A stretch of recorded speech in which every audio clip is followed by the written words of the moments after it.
Hi guys, welcome back. And today I have one of my favorite people in the whole wide world here for an interview with me. It's Miss Kelly Ann Maddox. Hello. Who I'm sure needs no introduction to everybody on this channel. But, you know, just in case you don't know who Kelly Ann is, where have you been? Come back to the universe. All of her links will, of course, be down below, and we will be talking about probably our bread and butter for the pair of us today, which is shadow work. And we're going to be talking about shadow work and the implications of it within the lockdown weirdness that has been going on, what we've noticed about our own shadows or the communal shadows, because especially in this retrograde season that we're having right now, like shadows are like the main ink on the canvas. They are not going away anytime soon. And so we're going to talk about it. So welcome back. Thank you for having me again, darling. It's always a delight, and I was just saying before we made it official that like talking about shadow work with you, it's always makes sense, and it's like our home, so it's nice to be home. Yeah. So where shall we start? We're both sleep deprived. I warn everybody right now.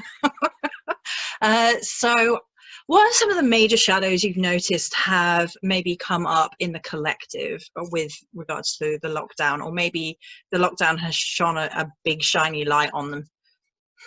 Oh my God, there's so many. But I'll tell you the one I've been thinking about most recently is that I finally saw the piece of footage last night that I've been hearing about that has been causing a controversy in the wider collective, which makes complete sense because it's a piece of footage of Madonna, who has like millions upon millions. Everyone in the world knows who Madonna is, for God's sake. The Masai Mara have listened to Madonna, I'm sure. And she's in the bathtub. She's in a rose petal filled bathtub, talking about how she really feels that COVID-19 has just equalized everything. And, you know, that it doesn't matter how much money you have, how much celebrity you have. It really is, it doesn't judge. It will visit who it wants, take who it wants, harm who it wants. And she got such massive backlash for this. She was like, honey, no. People were like, honey, no, this is not the great equalizer. Poor people will struggle more. You know, people that don't have the privileges you have will definitely struggle more. It doesn't equalize anything in terms of how we deal with our pain and how much our pain is affected by our circumstances. And so I definitely think there's been a huge backlash against not only herself, but just celebrities in general who think they're being helpful by doing things like singing Imagine and, you know, from their mansions. Lockdown in my mansion, guys. And that kind of thing. I think that's been really interesting. It's shown me that a lot of people in positions where they've been privileged for a long time, rich for a long time, mollycoddled for a long time, cushioned, definitely need to do some work, because it really has been upsetting to a lot of people to see them talk about this as though it affects everybody equally and not think about how screwed up that is. So that's definitely something I've seen. And I've definitely also seen that play out in the collective, but in terms of different people's families, friendship groups, where some people are just really struggling or failing to or refusing to understand where other people in their lives are coming from who might have a different set of circumstances. And I picked up on that in my COVID-19 video, which was definitely the most ranty video I've ever done. I'm not a fan of a rant on my channel per se, but that was I got in my feelings there. And so there's that as well. There's the feeling that somebody's plight or somebody's experience of COVID is being brushed under the rug by somebody else saying it's really hard for me, or isn't it difficult for everyone, or whatever, and not actually recognizing ways in which they might be skating through it and somebody else is really struggling. So empathy, I suppose. Empathy is a big shadow, and people's lack of it and what it does to other people's feelings. Absolutely. I live with a midwife, for anyone who doesn't know. So she's obviously a key worker and has to keep going to work. And, you know, she has a kid and she's going to have another kid. And there is that big fear around having to be an essential worker. And I've heard from a few essential workers over the period of the lockdown, actually. And I remember one guy came to me when I was live streaming. I was talking about these sorts of things, and he was like, I'm an essential worker. And I feel like he was talking about the Morrigan. And he was like, I feel like the Morrigan isn't listening to me, and I want to be more of a warrior and all this. And I was like, because you already are one. Like, you're already on the front lines of this situation. And he cried. I made a full grown man cry in this conversation. And it's really interesting to me that on one hand you've got all these people like, yeah, we support key workers, we're doing what we can for key workers, we're sending them what they need, but they are not being supported by the people in power. So they're not getting the correct equipment that they need, they're not getting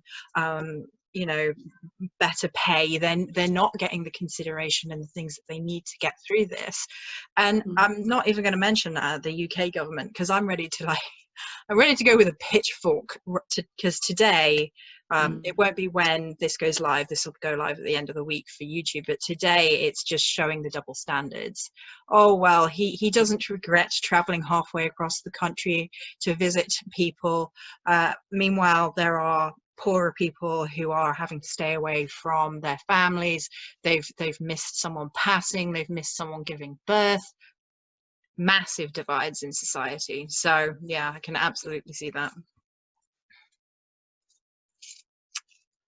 Yeah, I think you bringing up the Dominic Cummings, for anyone who doesn't know what the hell we're talking about, advisor to the current Prime Minister in this country, where I'm not. I keep forgetting I'm not in the UK for a second. Yeah, that feeds in completely to the, us and them, massive social divide, complete sense of, some animals are more equal than others, all animals are equal, some are more equal than others, and people just essentially, an elite, whether it is a political elite or whether it is an elite in terms of celebrity, just doing what they want, saying irresponsible things, putting themselves above and beyond any rules that they've set out for anybody else or anybody else's personal safety. It was, another thing Madonna was criticized for was her response to finding out she had COVID-19 was to say, I'm going out in a car to taste the fresh air then, because if I've got it, then, her first thought was like, well, I'm going to go out and wind the windows down or whatever she said. I didn't actually see the exact quote, but I did read that was something else that she was criticized for. And I was like, wow, that's a very selfish response, almost in a similar way to Dominic Cummings, but not with the same fallout.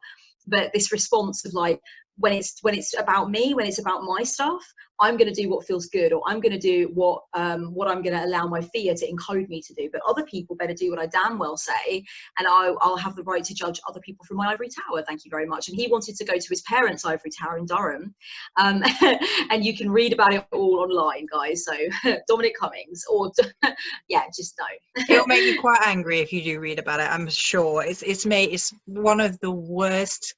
I mean, I don't approve of the government anyway, but like, it's been one of the worst entitlement stories for a while. It's really like, and he's been featured telling people they must social distance and being nasty to people if they're not 2 meters apart and all the rest of it, and then blatantly flaunting that he doesn't have. He's been pictured ranting from his high horse at photographers and all sorts, and then he got dobbed in by his parents, a neighbour, I think, because neighbours saw him in the back garden and took a photo and called the press or whatever. So yes, how the mighty do fall on their own swords. Yes. So yeah, no, I think you're right to put that all together. The empathy thing, I think, is definitely a shadow. I think also, of course, it's just generally a fearful time that no one's ever lived through anything quite like it. And I don't know whether or not this is, and so of course there's lots of fear reactions coming out, and lots of people taking their stress out on each other, taking their stress out on themselves, blaming themselves for the way they're reacting. You talking about that key worker who was like, essentially accusing themselves of being weak, being not having a good response to it, whilst being, like you said, on the front lines or in the battleground already. So there's a lot of that. And I do think as well, like I said, I don't know if this is a shadow or if it's just an observation, and I don't know about you, but I've definitely had some emotions during lockdown and during COVID-19 that I have never experienced before and that I have no language for. They are COVID-19 specific emotions, and they are a mixture. A lot of them are a mixture of like nostalgia, existential awareness, but in in a good, exciting, but heart-wrenching, top of the roller coaster type of way, and a feeling of loss and pathetic, weak, scary sentimentality. And I'm using all these words, and I'm sat there like, how am I feeling? And I've literally got 50 words in my head, and I'm like, none of them describe it. We need some new words now. We've got to start putting our finger on what these feelings are and seeing if we all feel them. So, and it's not really a shadow thing, but wow, it's really difficult when you're doing your shadow work to access the language to explain how you're feeling and why, because I do think we're having COVID-19 specific reactions. And it's going to be very difficult to put that into words following the pandemic, I think, because when you're not in the midst of it, it may not make as much sense. Or for future generations who don't quite remember it the same way, maybe they were kids and it did affect them, but perhaps not the same way as knowing from an adult perspective everything that's going on, knowing the numbers and etc. It's going to be really peculiar trying to discuss that going forward as well. For me, it's this really peculiar sense of grieving, and I was grieving anyway. I had lost 2 grandparents at the end of last year. I then lost a toxic, in the end, relationship. And so I was already in that kind of grief space. And then the lockdown happened, and it was like, so now you may not go outside. You may not go put your feet on the earth originally more than once a day. And there was definitely those fear elements of whether you were going to get questioned as to if you were allowed to be outside. And it was like being in a sci-fi movie where you're being monitored every time you leave the house. And I actually had a couple of times where I almost felt afraid to leave the house, and I had this kind of like panic underwhelming me, like overwhelming me, but coming from like underneath everything, and then suddenly you're about to go out and it's like bleh, and you're like, what's happening? Why am I freaking out about leaving my own front door? I know I need to go to the shops today. I've been, being very good. I've only been going to the post office once a week, for example, for the store, and so I know that I'm following the rules, but at the same time you're just waiting for and there have been busybodies, I have to say, busybodies coming out of the woodwork to tell you what you're doing wrong. I've had a couple of that, and they just made me feel horrible. So in the very beginning, I had a woman in the post office tell me I shouldn't be there, I should be at home. And I was like, you're essential. And she asked me if my parcels were essential to send out. And I'm like, well, that depends on who you ask, I suppose. But yes, for a lot of people, their protective candles or whatever are essential. But I was like, okay. And then in the days that followed, because that's when all the uncertainty was there, and the government were like, no, the post office is going to keep being open, just following social distancing rules, etc. So I was like, I'm going to a different post office now, because I'm not going back to that one. And we literally travel twice as far to go to a different post office, but I'm only going once a week. So yeah, so there's definitely been that kind of weird policing amongst individuals, and it's been bringing out the best and the worst in people in terms of their shadows, I think. So some people are like wearing those shadows of like, I get to be an authority in this, or maybe they're wearing the shadows where they're afraid, and then they're trying to displace their fear onto other people, especially if they're having to work. And the second time I came across that was a guy who was the bouncer for the supermarket. They put people outside the supermarkets now to make sure only so many people are coming through at a time. Again, that might have loosened up a bit now, and he was really rude to me, and I was like, okay, this is fun. This is not filling me with more dread, having to go shopping in this weird way and having to stand separate from people and like being shunted in slowly. And it was like that weird robotic walking around the shops is so unnatural, and it becomes a chore, I think, as well. Like it becomes more of it's not just popping to the shops anymore. It's like, right, and it's following all these procedures, and it becomes very robotic, and it almost drains any joy you have of going out in some ways as well. I think that what you said about people personally confronting, it's like when you work for anywhere, whether it's a supermarket, whether you're a security guard, whether you are in the post office taking parcels, there should be signage everywhere that says, please don't come in here and do what you're doing unless it's in the way that applies with the rules. You shouldn't then find that individuals are very keen to make assumptions about what you're doing or tell you off or get in your face and get confrontational with you. They should assume that if you're walking into any public building, if you're accessing any public service, then you are aware of the rules, and the rules are clearly written for you when you go in. And there's been people to staff members to sort of politely say, can you stand behind that line or whatever, but that some people they're not in professional mode. They are in stress mode. They are maybe stressed out themselves about having to be there instead of wanting to be at home. They're stressed out about all kinds of different things, and they are waiting for somebody to prejudge or to put their assumptions onto. There shouldn't need to be confrontation there are times where there should be, but when you feel like you're just stood there and you're minding your own business, you need to get some groceries, and somebody's being very argy-bargy with you when you're not trying to break rules and you're not doing anything untoward, then you feel like, oh wow, that's coming from a place of you being in a position where you're stressed and you have access to stressed members of the public. You have to do what you say in order to get into the supermarket, get their parcel posted, and so you're enjoying this feeling of power and control right now that you have over me. And I'm not saying that's in every case, but I'm sure in your cases, Joey, you weren't doing anything that could even remotely warrant being questioned or being having a confrontational experience with somebody. So I'm really sorry that happened to you, and it doesn't surprise me that you now don't really relish the idea of going out and doing the things that are necessary for you to do. Yeah, absolutely. And it's happening the other way around too. I know that a lot of staff in certain places have experienced abuse because of the high stress levels of people. Costa is open again in the UK. So Costa is a coffee shop, and they're doing a drive-through in certain places. So we decided to treat ourselves yesterday, and we went to get a coffee. And the poor girl that had been standing outside all day, someone had tried to run her over, because she has to tell people that they cannot park down this side of the road because A, it's dangerous because people turn around the corner and could hit them, and B, it's not their property. That part of the land doesn't belong to Costa, so legally you can't just park there. And someone had tried to run this poor girl over, and she was maybe 17.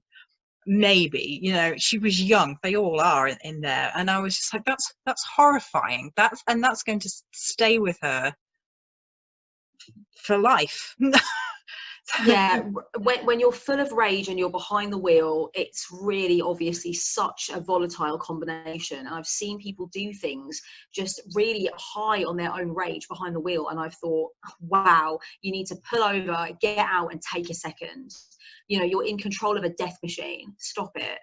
And obviously that was somebody literally on their last nerve, like really getting so filled with all kinds of stuff. God knows, fear, anxiety, the personal experience of it, the political experience of it, which in the UK is a complete shit show. And that feeds into it as well. As you said, people whose grandchildren are being born can't go and see them. Grandparents died, couldn't be at the deathbed, couldn't be in the retirement home, weren't allowed, and then you've got politicians just completely trampling over that and saying, well, when it's me, I can do what I like, go where I want. And this just creates so much stress that people are doing things that are tantamount to attempted murder. I mean, and this is why I really think it's important that we start doing things like teaching meditation, mindfulness, etc., anger management in school. Part of the curriculum, please, on the double. Kids meditating in the assembly hall, please, right now. Like that just needs to happen. People need to learn ways within the system to manage their emotions and to identify that their emotions are not always a good barometer for what is actually the truth and for what is actually a necessary response and a sensible response. And if they're not getting that from the culture that they're raised in, the environment, the family, then they need to have been getting it within a school system, which most people in the UK do go through. So yeah, and in the world at large do go through. So it needs to be somewhere, because that kind of thing that's terrifying. And yeah, you're right, that will stick with her. That will be traumatizing. Yeah. Absolutely. Especially in the pandemic with these things as well, because all of our emotions are, I think, really heightened, because a lot of, not everybody, but a lot of people are basically sitting around with very little to do, or they're working from home maybe, and then they get very confined in their box, right? And it is like living in a box. We're living in a cardboard box, living in a box. So the walls start to close in, I think, and it's not as easy to go somewhere to unwind, because I think a lot of us, especially, you know, people who actively engage in spirit work and shadow work, we go to nature to heal, to release it, or we go on a walk in our favorite places. We change the environment, we change the vibration, we change the energy, we go for a walk and burn some of it off, and then we're like, right, now we can come back to center and deal with what's actually going on. And having that kind of removed is a major hurdle for a lot of people, who are then like, they don't feel that they can have that release, and so the walls close in, and then people basically blow up or break down, I think, in response. Absolutely, yeah. And I think it's the sense as well for a lot of people of not being able to get physical reassurance, hugs from their friends, and like, you know, just the feeling for so long of people that haven't been able to just get out, apart from partners, or have been in solo lockdown and feeling really like the intensity of that, the intensity of, like you said, not being able to just be able to leave at will and deal with feelings of being in solitude too long, if you have those feelings. I think also, and I was thinking about this earlier with one of my clients, that a lot of people have said to me when I've told them what I do, and they say, so let me just get this straight, you work from home in your flat all the time with, like, you know, just solo speaking to people online, of course, but basically just on your own. And I'm like, yeah, I don't have any collaborators, any staff, anything like that.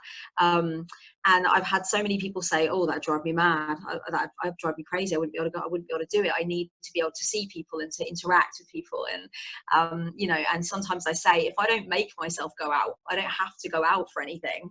You know, I make myself, I don't keep a massive amount of food in my house at any one time, so I can make sure that I have to go out for lunch or to grab dinner things or whatever, because otherwise I do get very comfortable sometimes with 2 or 3 days just sat in the flat working on things, making videos, talking to people, replying to emails, and stuff. And I've heard a lot of people say, I like the environment of having my people, my co-workers, going out somewhere, doing it in a different environment.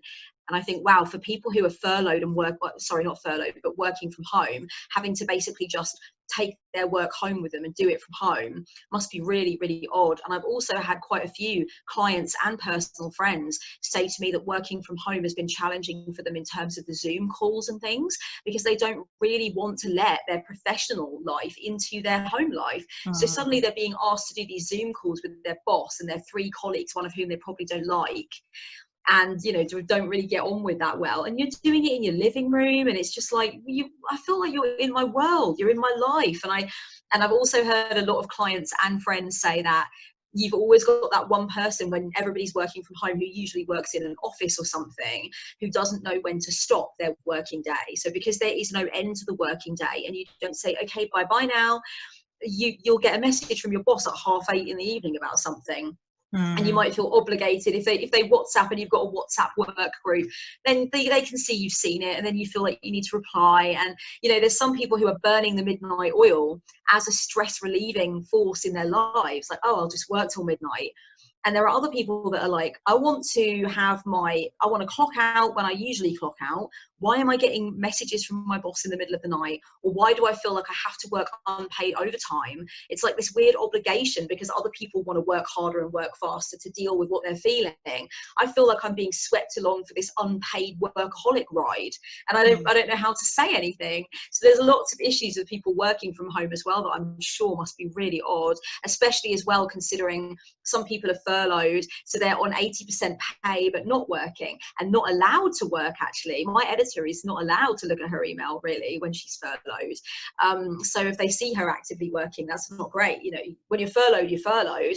So you've got some people that are being forced to work more hours than they want to, feeling obligated because they're working from home in various ways. Then they might pick up the phone to their sister or their friend or their partner who's like, things are great actually. I ordered a sitar. I'm just going to learn how to play the sitar. I've been wanting to find the time for that for years. And for me personally, I've got a lot of time right now. So I'm trying to look on the bright side and just use the time. And then you're this poor person working from home or who's an essential worker is like, that's great. Well, I'm just going back to my 16-hour shift at the hospital now. And that must feel like so unjust and unfair.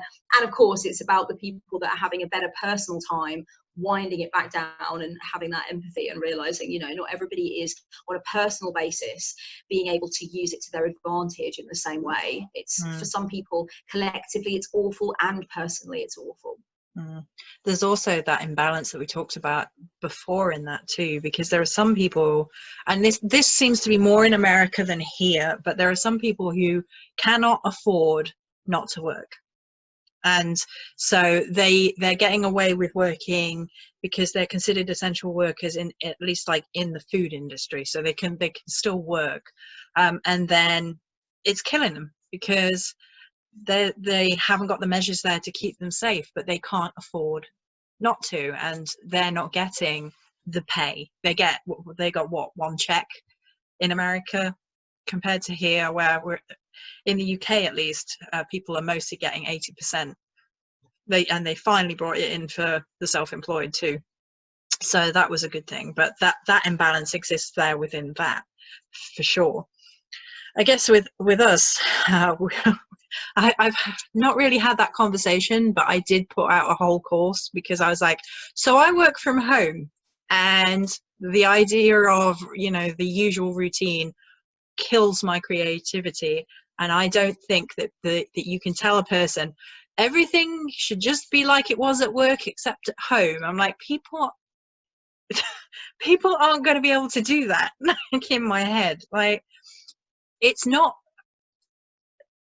everyday work, it's not the same. There's all these stresses that we have to acknowledge. There is death in the world, there's the fear reaction, and then there's the alien nature for a lot of people, and having to work in an environment which is supposed to be restful, is supposed to be sanctuary away from everything else. So yeah, it's a really strange environment for a lot of people. I think I'm okay because this is what I do. And other than having to make adjustments for, obviously, once I knew the post office was going to be open, because that was my big fear, I was like, and at the time, right at the beginning, self-employed people were not on the list of receiving government aid. And so at the time I was like panicking about that. And once I knew that was open, I was okay. I was like, right, I can just carry on reasonably unaffected, depending on how long it goes on for, of course, because the longer it goes on for, the more people are going to be like, can't afford to support small businesses anymore. So that is a sustained worry that this is going to keep going. But I know that the government are keen to get everybody back to work. Oh, there you go. I thought you'd frozen up on me for a minute there. Oh, am I? No, we're doing all the wood in the world. Yeah, what was I saying?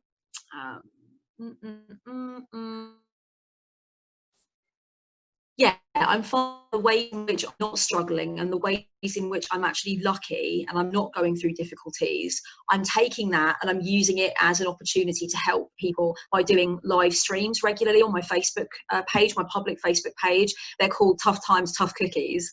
And they're just basically a space holding opportunity. So for an hour or an hour and a half, we do, some meditation, some chanting, and some talking and ranting. And that has been something that I have been able to give, because on top of serving my clients, I am in a fortunate position myself. It's obviously I have my difficult moments, my low moments. I'm worried about people in my life who are really going through it. I'm not in the UK. I don't know when I'm going to get back to the UK. there's things about it that are happening to me, but so much that I'm not using that, directing it towards being able to hopefully be as overtly generous as I can without putting myself in a position where I'm burning out. So I felt like, okay, if there's things I'm not dealing with and I can acknowledge I'm grateful for that, then having a public platform, I'm going to attempt to do a bit more to hold space for people. And for as long as I can do that, I'm going to keep doing that. And it makes me feel better, quite honestly, to be able to do that. Mm-hmm. I definitely had that feeling with in the very beginning. I was meditating and I got the message like, protect the tribe, and I was like, okay, so how do we do that? And that's part of the reason for these interviews, to be honest with you, because I felt that people were going to need them. People were going to need to hear from witches. They were going to need things that uplift them, need things that help them through those situations, have people talk about the uncomfortable subjects, the shadow work, in this case right here. And that's one of the major reasons really for doing that. And I've definitely, I don't know if it's my little Virgo thing. It's like, right, we're going to help everybody. We're going to help everyone. It's going to be fine. We're going to help you all. We're going to help. We're going to talk about it. I created a Discord group. I had no idea how to do this. I had to overcome my own tech phobia. And I was like, right, it's not too bad actually setting up a Discord group. But that has been helpful, and just being there, and people can just say what they need to say, and people have been apologizing, like, I feel like a down, and I'm like, do not apologize for it. We're here. We're going to bear witness to it, no matter what it is. No judgment. Yes, yeah, and my sessions have been the same. That the live sessions on Facebook that we've done, the streams, they're in the about section. It always says we're not going for positive love and light, high vibes, nobody talk about anything scary or anything unpleasant. We are going for whoever wants to say anything they want to say. We're going to address it, and I might spend more time. We might find that there's more conversation around a certain thing, or that a lot of people do empathize and resonate with a certain thing, so we'll talk about that a bit more in depth, and other people's observations will be acknowledged as much as possible. I can't acknowledge every comment because they go at a certain rate and whatnot, but other people may have their comment acknowledged, but we might not explore it as deeply. But I'm not in any sense the mindset, and I'm sure it doesn't surprise you, as it doesn't surprise me, that you're the same, of let's keep this high vibe, let's keep this positive, let's keep this helpful, guys. It's like, it's not helpful. We like to do that. We need to hold space for everything that is the case. And I think there may be certain agreements that you can have with a group of people, with a WhatsApp group, or with a working group that you have, where you say, let's keep this light, let's keep this high, let's keep this bubbly. And that can be something that you agree on together as a group, or together as a family. If you're having a conversation, if you're having a film night and you're like, right, that's it, no COVID talk, no nothing, let's pretend nothing ever happened, and we'll have our little bubble of oblivion for a while where we can just be together and have joy. I think that's fine as an agreement with a smaller group. But I think for me, having the platform that I have and going onto Facebook and saying, hi guys, let's talk about it, it would be incredibly hypocritical and weird and unforeseen for me, as someone who's such a shadow chaser and a shadow worker for so long, to say, no, sorry, we're keeping it high and bubbly and rainbows and sunflowers. So that comment's getting deleted. Okay, move on. Who else is loving their time off? It's just, it's never going to be that way. And I'm going to try and put myself in a position where I can empathize or sympathize, or really try to understand people's points of view who are not seeing the bright side, and may have come to the live specifically because they're having a low moment or a low few days. Mm-hmm. Yeah, I value that about you, to be honest. But for me, I've talked about the false positivity stuff, and how, because that was a lot of people's knee-jerk reactions to this pandemic, and I was like, I can't deal with this. I can't. And I was like, I actually sat there and debated with myself. I'm like, are people going to hate me if I make this video and be like, I don't think this is actually helpful. I know you people mean well. I know it's coming from a good place, but people need to express that they are scared, that they are angry, that they are depressed. And because if they don't, it's just going to accumulate within them and again blow up or break down. And so having safe spaces where you can express how you feel, no matter how that looks, quote unquote, to other people, is really important. And I think it's good work to be done, and it's really, really important, really important that people have the opportunity wherever they can find it to just be like, I'm not okay.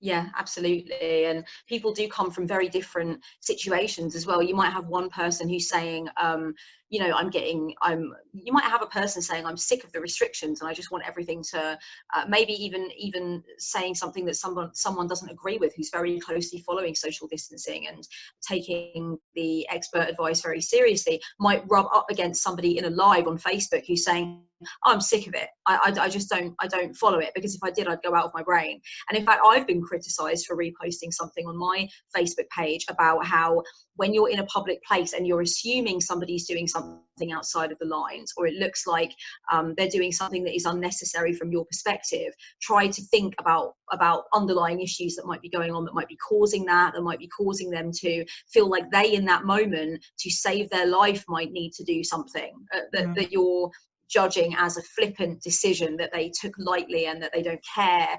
And I got criticized by key workers who were saying, no, this is not okay. We really need to make sure that we're not using mental health issues as an excuse not to break the rules. But I didn't see it that way. I just saw it as, look, there are so many nuances to the conversation. I just felt like it was an interesting reminder of that. And I was happy to take the critique as well, that really, instead of reposting somebody else's thoughts, which weren't exactly my own, I should probably have just posted my own, because the person that posted it originally did put an emphasis on mental health is more important than anything. And of course, I know the stats around suicide and self-harm and the dangers that mental health causes and stuff. So in a way, I do believe you might have to do something to save your life that is more related to the imminent threat of you trying to kill yourself than anything to do with COVID. So I believe in nuance. I'm not saying that it's an excuse, but it's an explanation. But really, I've been trying to use more of my own words, share less of other people's thoughts unless they really go deep to my core, and instead try to explain how I think nuance factors in my own way, which is why I made the video where I was like, look, you know, for instance, somebody saying I'd shout at a woman in the street with her children if I saw them, and I was like, no. You know, that woman might have any number of things going on, that she would be outside, you know, with children or whatever. I mean, think about the amount of things that might be going on for her that mean that the outside is a safer place to be. If she's not coming up to you and her kids are not touching your skirts, gripping onto your skirts, then I would highly recommend reining in your own shadow, doing your own work, and not using her as a sticking post for your fear. So yeah, very nuanced, and people not seeing that nuance, I think, is another shadow. You know, and certainly it's not something that I ever escape. I never say, oh, I've been talking about shadow work online since 2012, so let me just show you all where you're going wrong. I don't have any shadows myself. I can't relate. Hashtag can't relate. Obviously I do, and this is pull them up. Yeah. I'm not sort of preaching from a shadow-free ivory tower. Oh, how I wish I was. But yeah, there's been a lot of nuance being missed. And when you go to a live or some sort of, when you seek online support, if you look in the comments section on YouTube and stuff, you're going to come across people that you feel have an opinion that you really are not happy with, and that you want to rip into them. And if you can even just have a little moment where you say to yourself, is this productive, or would I be really ripping into them because I'm stressed, I'm living through a global pandemic, I've got stuff going on, and I'm seeing them as somebody that, like, oh, I don't agree with your opinion and it's irresponsible or it's selfish, I'm going to get right in there and keyboard you to death now. And I think you have to have that willingness to back off. I'm happy to stick up for myself or stand my ground, but believe me, there's hundreds of times in the online experience where I've seen something and thought, oh, I could just about tell you point by point how, like, why you're wrong and how you're wrong. And then I've thought, yeah, but who are you doing that for? Maybe you're doing it because you need to breathe, step away from the screen, meditate, do what you've got to do. I don't think that it's time to make it somebody else's problem that you're dealing with stress that you need to process functionally. Mm. I've been using the mantra over and over and over again since this began. Is it kind? Because we need more kindness in the world right now, not less. To give some examples, just to pull on what Kelly Ann was saying, I know a lady who was a key worker and could only go shopping for a big shop once a month, and she was working long hours, and so she had a full trolley's worth of food shopping for the entire month for her and her kid.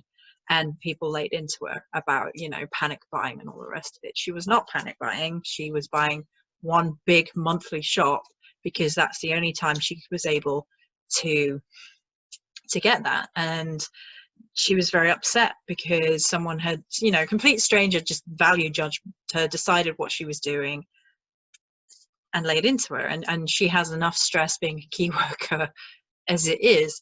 And then people who are out on the streets, like one of the areas that terrifies me is the domestic violence side of things, because that has increased at a phenomenal rate because of the lockdown, and that might be why women are outside. And I'm not saying it just happens to women, but the percentages are overwhelmingly that it happens to women. And obviously that is in your heterosexual relationships. I'm not saying it doesn't happen outside of those or anything like that, but that might be a reason why a woman is outside on the street with her kids, because it's safer. And it's been terrifying in a lot of ways, that sort of thing, because the escalation of aggression and anger is definitely one of those shadows that's been coming up, and people have been taking it out on other people in all sorts of ways. And that can vary from us, like keyboard warrioring, to sadly, people are physically hurting each other, or even ending people's life in aggression and things like that. So the mantra that I've been using over and over and over again is it kind? And this works inwardly too. Like, don't be putting yourself in situations which isn't kind to you. Like, don't be draining yourself of every drop that you have. Don't be putting yourself into a constant state of stress about freaking out about this, that, and the other, if it's not kind and not what you need right now. So that to me has been what I've been using to go through in my interactions with people. And there are times where we're all going to get really frustrated with stuff, because sometimes I'm like, oh God, I wish this was all over and done with, because I could really do with just going to Glastonbury right now and going and having a healing session. That would make me feel 100 times better. But I'm not going to do that, because I know that, well, one, you can't do that, but two, it wouldn't be safe to do that for other people's, well-being. But having those feelings doesn't make you a terrible individual. It's just that you miss things, and I don't think there's anything wrong with missing things or missing people or missing interactions. So it's not kind to be nasty to people who are missing things either. It's very unlikely that most people are going to be like, I'm going to break the rules and go for a massage right now. Some people will, but we can't stop them, I guess. Yeah, and it's interesting because I come from a sort of, in my personal life, summer for me is about festivals. It's about, I take the whole of July off. It's about seeing friends I don't see sometimes for the majority of the rest of the year. It's about music. It's about hedonism. It's about tents. So there's been a grieving, a big grieving for me. It's not just some fickle, silly thing I do every year. It is what I'm going to remember when my tits are in my shoes. That's it. That's it's a big part of me. It's a big part of my connections with people and what I think is really important about life. Very loud music coming out, very high quality speakers with me in front of them, and everybody I love around me. So there's been a grieving, and it's interesting because it taps into what you say about don't shame people for things they miss. Don't shame people for wanting those things that maybe you, from your perspective, consider so flippant, and you think, oh God, like, as if that's a thing to talk about right now with thousands of people dying. But it's like, yeah, but those are the things that helped us cope before COVID. So imagine how much we miss them now when we need all the mechanisms and so many of them have been taken away from us. So you know, it's definitely changed the course of people's year. I know a lot of people went into 2020 with a very strong vision, much more I've noticed than in 2019. It's interesting, 2020 was like a lot of people's comeback to this strong feeling of, I had a vision. Not only that, I was carrying it out. It was like, wow, look at me go. Even though geopolitically things are definitely a really big shit show, I'm harnessing some kind of personal energy. There was something about 2020. There was a lot of things about 2020 in various ways, energetically, astro wise, etc., that were making people be like, okay, knuckle down, this is it, I'm bringing the power back to self. And so it's taken people's lives, of course, as well. So let's not forget how much joy was planned that had to be cancelled. There is room for grieving that. There's room for grief in that way. Yeah, I think people forget that the ways in which we live don't become less valid because there is death. And there is always death, sadly, and that is just a natural part of it. And we can, at both times, we can honor those who have lost loved ones, we can honor those who are grieving actual physical loss of life, without it invalidating mourning and grieving over the parts of life that give our little hearts, you know, get our hearts beating, give our souls something to be excited about, making memories. There needs to be a balance there, I think, and it can be all too easy to, like you say, judge what makes people feel alive, because there is this really weird, like, life on pause feeling to a lot, not all, but a lot of the pandemic. So a lot of people feel like, you said, they had all these grand plans, and now you're stuck in your box. And there are still ways to accomplish some of it. Like, I'm still doing the healthy thing. I'm still trying to lose weight. That was my big plan for the year. I'm still doing that. I miss the gym, which I never thought I would say in a million years. I never thought I would miss the gym. I really miss the gym. And for me, it wasn't just exercise. It was, you know, well, first it was air conditioned exercise, which you don't get at home. But also it was the act of walk. I would walk to the gym and walk back. So I would walk through the whole village. There was a whole like nature vibe before I got there. But it was also like putting your headphones in, listening to music, and just, you know, pumping away on the machines or whatever to get away from everything for a bit. And it was a release. And so I was really surprised just how much I missed it. Because I'm only in the beginning stages of losing, well, I say in the beginning stages. I've lost quite a bit of weight already. I've still got quite a lot to go. So I'm a third of the way through now. But yeah, I do. I miss the gym. There we go. You've learned something about yourself that really surprised you. It did. It doesn't. Yeah, it doesn't surprise me that I miss the gym, but it has surprised me that I comfortably moved into doing mat workouts as quickly as I did, because usually I associate exercise with going to that different environment, that air-conditioned environment, where I put my headphones in and it's like away from my house and it's away from everything else, and it's like my break as well. So yes, I definitely want to walk out with my legs like jelly and like having had, you know, a really big sweat, but it is that time in the day that is for me. If there's no other time that's for me, the gym will be for me. And sometimes it will be like, I won't have altar time. I'll have 90 minutes in the gym. I'll go to the gym for longer, because it will be, I sweat to honor my matron, Hel. Yeah. My workouts are dedicated to her. So the gym is a place where I do spiritual work, and it's I knew I would miss it, but it does surprise me that I so quickly was like, well, I still got a sweat to honor my matron. I didn't bring running stuff with me, so my friend left his mat and his roller for me when I came to stay in his room. I better get on with it. And that surprises me. It surprises me that I so quickly was able to do that. And I want to jump in as well after myself and say, please don't shame yourself if that's not your situation. And if you're thinking, oh damn it, I actually, now I've been pulled away from my workout routine, have not managed to simulate anything like it in the lockdown experience. I mean, well, yeah, a lot of people have not been able to simulate any kind of normality in the lockdown experience. Nothing abnormal about that, nothing wrong with that. But I was just pleasantly surprised for me that I was like, oh well, I still want to sweat. That's still part of my spiritual work, so I better get down on the floor and do a plank. I better do a 2-minute plank to start. So yeah, there's been lots of what are they called? I can't remember. There's a word for them. Is it isometric moves, where you hold your body tension, you just hold the position. Lots of that on a mat for me, and sweating out, not moving as much, but actually just holding positions like you would do in yoga, say. So yeah, it's been really nice for me to discover for myself, like, I miss the gym, I love the gym, but also look at me go, still doing it, even though this is pain in the bum. I've managed to find a way of doing it. I shifted and started learning belly dancing online, so that's what I did, and I've been really enjoying it.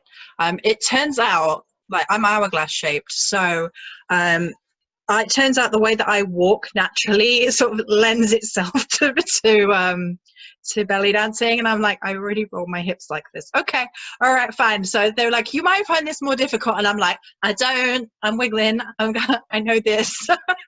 So, but that's nice in a way, because I don't know if I would have had the push to try it out without the pandemic. I don't know. Eventually, I might have done, but who knows. So that's nice. And I have to say that with the Morrigan too, some of my workouts are dedicated to her. Like, I'll put the proper rhythmic music on and like visualize like Battlefield running on the cross trainer or whatnot. So I do that too. So that's really interesting. So we're probably about time. We've gone on slightly longer because we do. So thank you so much for coming and talking to me today about shadow work and all things pandemic-y. Yeah, thank you so much for having me. Thank you so much for exploring these different facets of the conversation that are, not always the easiest, but and I'd be happy to hold some space in the comments. I'll come over and see what people are saying and stuff. And yeah, just thank you for this. It's been really interesting. So it's always lovely to talk to you, and we shall stop the recording there, guys. And there will be more interviews to come, of course, as I continue to do these through the pandemic to try and reach out to you guys. If you would like to see any interviews in particular, if you're like yearning for me to interview someone, pop it down in the comments below, let me know, and I will see about contacting them. Many blessings, guys. Talk to you soon.